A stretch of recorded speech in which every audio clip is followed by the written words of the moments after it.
Mari kita berdoa. Kami telah mempersiapkan hati dan pikiran kami Tuhan untuk membaca dan merenungkan firman-Mu. Pimpin kami supaya kami mau diubahkan oleh kebenaran firman-Mu, sehingga tiap-tiap hari kami menjadi manusia dan pribadi-pribadi yang lebih baik lagi. Pimpin hamba-Mu, pimpin kami sekalian, supaya hari ini kami kembali menemukan berkat-Mu di dalam perenungan bersama kami akan kebenaran firman-Mu ini. Ini kami Tuhan, berfirmanlah, kami siap untuk mendengarkan. Dalam Kristus Yesus, firman yang telah menjadi manusia, kami datang dan percaya. Amin.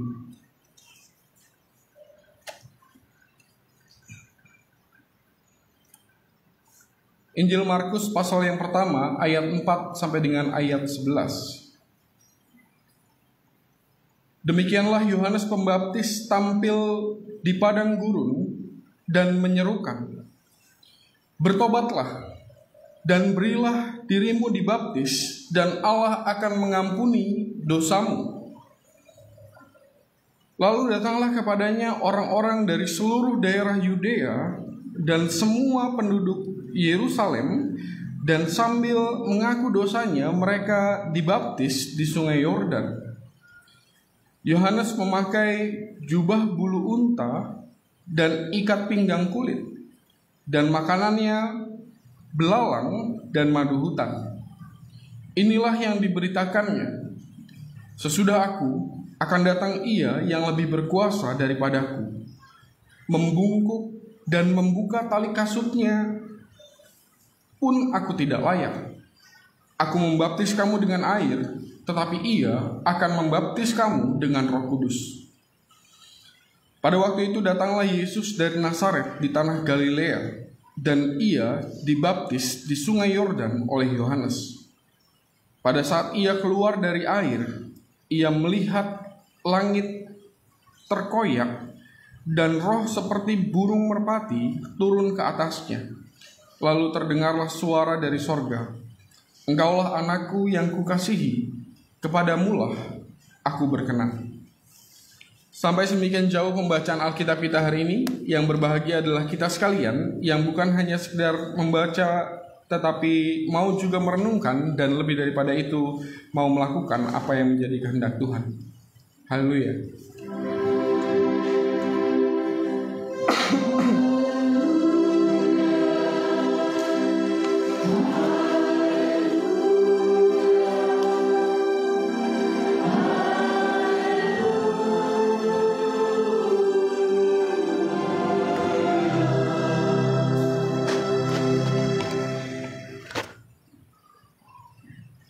Shalom Bapak Ibu semuanya. Tema kita minggu ini tentang pertobatan yang sejati. Jadi tentang bukan sekedar mengakui dosa, tapi juga hidup baru di dalam pertobatan yang sejati itu.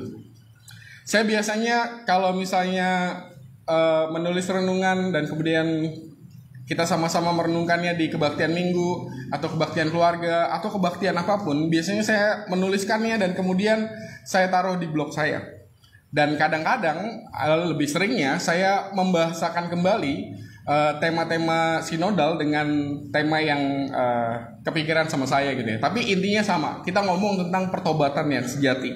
Nah, kalau minggu ini membaca perikop kita hari ini, kemudian tema sinodal kita tentang hidup baru dalam pertobatan yang sejati, saya malah kepikiran tentang yang satu yang saya mau tunjukkan ke Bapak dan Ibu saat ini, yang tulisan Dean. Kebaca nggak? Saya nggak kelihatan dari sini. Bacanya apa? Kuy tabut. Kalau Bapak dan Ibu ngehnya kalimat ini apa artinya? Kalau anak muda ini pasti ngeh nih, karena ini bahasanya anak muda. Tuh kan, Jojo ya pasti ngerti tuh, udah ketawa-ketawa dia. Apa Jo ini Jo maksudnya? Tuh kan, anak muda gitu. Semua hampir setiap kita apalagi kalau misalnya bapak dan ibu udah jadi orang tua gitu ya. Kadang-kadang kita kan suka nggak paham gitu ya dengan bahasanya anak muda. Mereka tuh suka ngebolak-bolak gitu. Contohnya ini, kalau yang tabot sih itu ya karena kuy itu bahasa yang udah umum ya. Ayo kita kumpul gitu. Ayo kita kebaktian. Kuy, nah gitu. Jadi kuy itu dibalik. Temanya tuh kalau dalam bayangan saya, dalam pikiran saya gitu ya, kepikiran sih ya ini, kuy, tobat. Maksudnya yuk tobat. Kenapa begitu? Dibalik bacanya.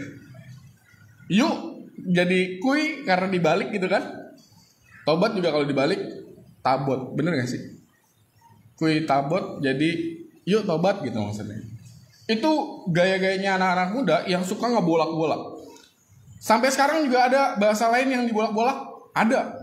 Kalau misalnya bapak dan ibu suka ketemu sama, udah woles aja gitu. Woles juga salah satu yang dibolak-bolak kan ya. Woles apa sih ini? Biasanya kan kalau pertama kali denger kan kita bingung ya. Ini woles apa sih? Oh, woles itu dibalik jadinya slow gitu ya. Slow. Slow apa nih maksudnya? Oh, slow itu dari kata bahasa Inggris slow, slow. Pelan-pelan, santai aja. Ya itulah orang Indonesia, udah bahasanya udah acak-acakan lah ya. Slow bahasa Inggris, kemudian di bahasa Indonesiain jadi slow. Bukan cuma di bahasa Indonesiain, tapi dibalik lagi sama kita gitu ya. Jadi woles. Dan anehnya banyak orang nyaman pakai kata itu. Masih banyak kan ya kita dengar. Kuy itu masih banyak. Coba aja di grup-grup WA. Sekali-kali lihatlah grup WA-nya anak-anak bapak dan ibu, pasti akan ada ketemu dengan kata itu. Kuy, woles. Sampai sekarang masih ada ya. Kalau di grup pemuda aja kalau misalnya ngajak kemana-mana, kuy. Ini saya awalnya juga sedih bingung nih. Kuy ini apaan sih? Oh ternyata dibalik sama mereka. Oke, itu dia. Kuy tabot, yuk tobat. Maksudnya kayak gitu. Tapi jadi bahasa anak-anak bapak dan ibu jadi dibolak-balik sama mereka. Dan kemudian kebanyakan orang karena ngelihat, wah kayaknya enak juga nih bahasanya kuy, bahasanya woles. Ada kata yang lain gak sih? Minimal 2 itulah ya, masih sering terdengar. Kalau buat saya itu adalah gambaran yang paling nyata tentang bagaimana cara seseorang punya arah jalan yang benar, lalu kemudian mereka keluar dari jalan yang benar itu, dan bagaimana caranya untuk bertobat. Sesederhana ya udah berbalik aja. Kayak yang tadi masih tetap di tulisan itu. Dan bahasa yang benar kan you, ayo gitu ya, yo gitu. Lalu kemudian diubah jadi you, kemudian diubah lagi jadi kuy. Gimana caranya supaya jadi benar? Ya udah, balikin lagi aja. Dan kemudian disitulah jadi benar gitu ya. Dalam perikop kita hari ini di ayat 5, kata tobat yang digunakan dalam bahasa Yunani adalah metanoia. Dan ini Bapak dan Ibu pasti udah tahu bahwa arti harafiah dari metanoia adalah sesederhana gini. Seseorang yang berpikir salah, harusnya pikirannya benar nih. Tapi kemudian dia berubah pikiran dan kemudian berubah pikirannya jadi salah. Dan metanoia adalah perubahan pikiran itu menjadi benar kembali. Atau dalam bahasa Ibrani kata hata, metanoia juga adalah sama. Dia berjalan ke arah yang salah, lalu kemudian dia menyadari jalan yang salah. Maka yang dia lakukan metanoia adalah berbalik dari jalan yang salah itu untuk kembali ke jalan yang benar. Jadi arti harafiahnya bertobat seperti itu. Berubah pikiran dari yang salah jadi benar, atau berbalik arah dari yang salah jadi benar. Kuy, salah kan? Dibalik aja. Yuk. Ya, bukan bahasa Indonesia ejaan yang benar sih, tapi maksudnya lebih bagus daripada kuy apaan sih? Yuk itu adalah ayo maksudnya. Persis seperti cara kita baca tadi. Jadi sebenarnya kalau misalnya ngomong tentang bagaimana caranya bertobat, sesederhana itu. Kita tahu jalan kita salah, dan kemudian kita berbalik arah. Sederhana kan ya? Sederhana. Teorinya. Persoalannya adalah persis juga seperti cara seseorang berbicara tadi. Kenapa seseorang gak mau ngebalikin lagi kata kui atau kata Wallace itu dan kemudian mengambil arti atau bahasa yang udah bener gitu ya. Kita kan ada EYD gitu ya, ejaan yang disempurnakan. Kenapa orang nggak lebih memilih EYD? Ya karena kalau misalnya kita membandingkan antara EYD dengan bahasa gaul sehari-hari kita, mana yang lebih nyaman orang-orang gunakan? Kebanyakan orang-orang lebih nyaman dengan bahasa gaul yang diciptakannya. Bener gak sih? Tuh, saya aja ngomongnya pakai itu. Bener nggak sih? Itu kan bukan EYD. Kalau EYD kan benar atau tidak ya gitu. Kenapa? Karena memang seseorang nyaman dengan sesuatu yang dilakukannya dan karena nyaman itu seseorang jadi enggan untuk melakukan pertobatan tadi. Enakan ya? Coba Bapak dan Ibu ngomong. Enakan ngomong ayo atau ngomong kuy? Enakan ngomong santai, sabar aja, tenang aja, atau ngomong Wallace? Kalau Bapak dan Ibu tanya ke anak-anak muda Bapak dan Ibu, pasti mereka akan jawab bahasa yang nggak EYD itu. Jadi persoalannya itu. Kenapa pertobatan yang seharusnya sesederhana berbalik arah, berubah pikiran, berubah jalan, hanya ngebalik itu? Kenapa orang nggak melakukan itu? Karena bisa jadi orang sudah nyaman dengan apa yang dilakukannya. Tapi kan kalau misalnya orang ngomong tidak sesuai dengan EYD, ejaan yang disempurnakan, orang kan nggak berdosa ya.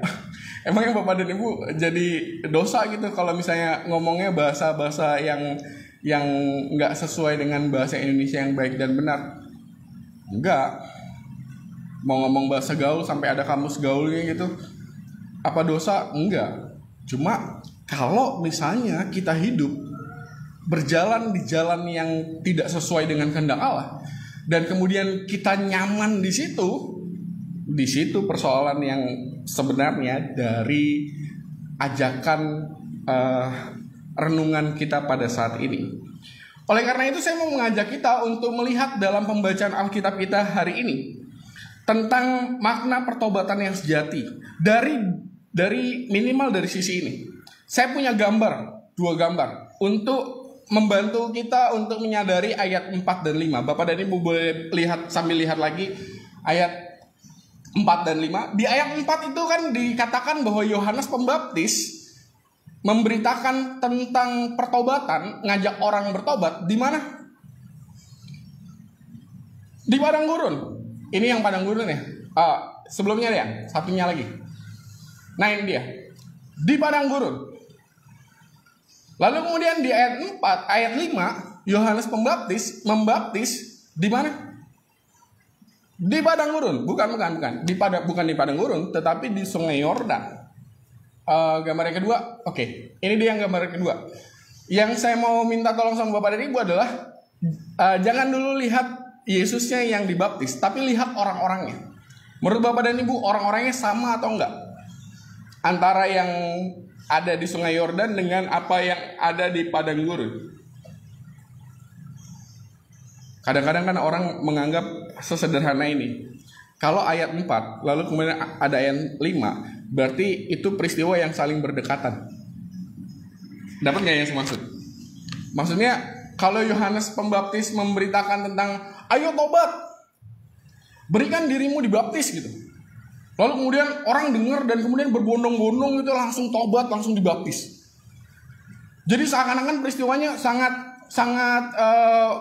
langsung gitu. Yohanes Pembaptis ngomongnya hari ini, detik itu juga orang-orang pada dibaptis, pada tobat dan dibaptis gitu di Sungai Yordan. Padahal kalau dalam apa yang saya mengerti, sewaktu Yohanes Pembaptis mengajak orang untuk ayo tobat, berilah dirimu dibaptis di padang gurun kan, bukan di Sungai Yordan. Saya coba-coba cari di peta gitu ya, apakah Sungai Yordan dengan padang gurun itu jaraknya apakah tempat yang sama? Kalau dalam bayangan saya tempatnya memang berbeda gitu. Yesus kan pergi ke padang gurun juga ya. Dan kalau misalnya kita kepikiran, saya juga kepikiran ini, kenapa ke padang gurun gitu? Bukannya padang gurun gak ada siapa-siapa? Oh jangan salah, padang gurun kan dilewati oleh orang-orang juga untuk berjalan ke sana. Kalau misalnya dia mau keluar dari Yerusalem, dia harus lewat padang gurun dulu untuk menuju ke arah tertentu gitu ya. Dan ternyata juga di Kisah Para Rasul dikatakan bahwa padang gurun itu tempat berbahaya. Kenapa berbahaya? Karena di sana banyak penyamun-penyamun sembunyinya di sana. Jadi benar sih, padang gurun kelihatannya nggak ada orang sama sekali, tetapi akan selalu ada orang-orang di sana. Dan ketika Yohanes Pembaptis berteriak, mereka lah yang mendengar, dan kemudian mereka lah yang pada akhirnya menimbang-nimbang segala sesuatunya, dan tepat pada waktunya, ayat 5, mereka datang ke Sungai Yordan, bukan lagi di padang gurun, mereka datang ke Sungai Yordan dan memberikan diri mereka untuk dibaptis. Dapat yang saya maksud?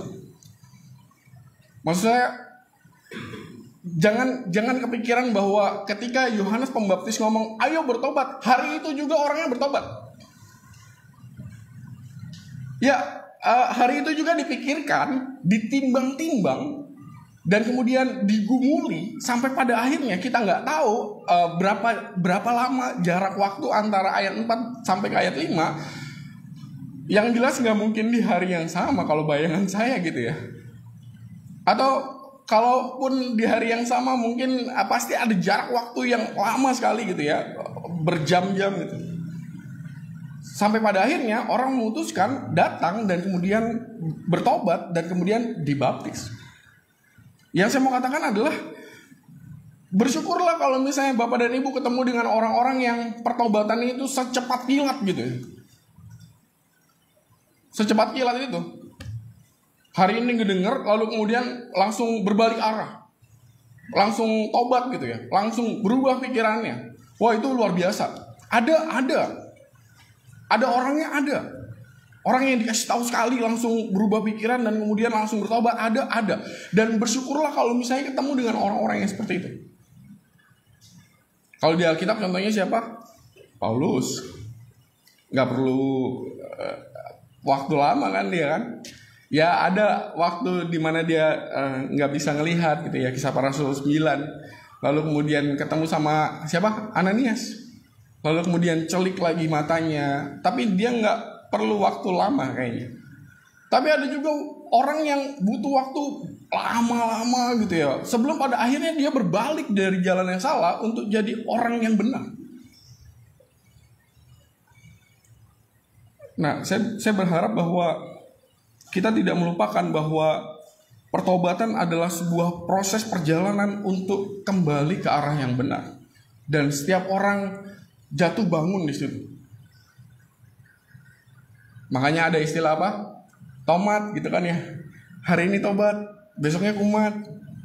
Tobat lagi, kumat lagi, tobat lagi, kumat lagi. Dan kalau misalnya seperti itu, maka mari kita menemukan orang-orang yang ada di sekitar kehidupan kita dan betul-betul mereka adalah orang-orang yang tidak jemu-jemu untuk mengingatkan, mengajak terus-menerus, dan kemudian mendoakan, dan kemudian menyemangati untuk apa? Untuk ayo jangan ke arah sana, tapi arahnya ke sini loh yang benar gitu. Yohanes Pembaptis kan bukan hanya berhenti memberitakan pertobatan di ayat 4. Setelah itu dia nggak memberitakan lagi pertobatan dan nggak ngebaptis lagi. Enggak. Tiap-tiap waktu. Sampai pada akhirnya Yohanes Pembaptis dibunuh oleh orang-orang Romawi. Dan itu juga berarti bahwa bisa jadi ada orang yang mendengar Yohanes Pembaptis berbicara tentang pertobatan di ayat 4. Tetapi dia belum bertobat di ayat 5 di waktu di dalam perikop kita, tapi pertobatannya muncul di lain waktu gitu ya. Di kesempatan yang selanjutnya, ketika Yohanes Pembaptis membaptis lagi, maka muncullah satu orang ini. Saya udah ketemu, saya dengar tentang apa yang Yohanes Pembaptis katakan tentang pertobatan. Saya menggumuli, dan kemudian inilah harinya saya bertobat, dan kemudian saya memberi diri saya dibaptis. Pertobatan adalah sesuatu yang kita berbicara tentang proses yang kadang-kadang tidak pernah berhenti loh Bapak dan Ibu. Siapa orang yang mau bilang hari ini saya tobat dan kemudian ke depan kita nggak menggumuli hal-hal yang pada akhirnya bisa mengalihkan pandangan kita dari arah yang benar, dan kemudian kita tergoda untuk ngelihat lagi, nengok lagi, dan kemudian ngerasa bahwa oh nyaman ya di sana ya, padahal itu jalan yang salah.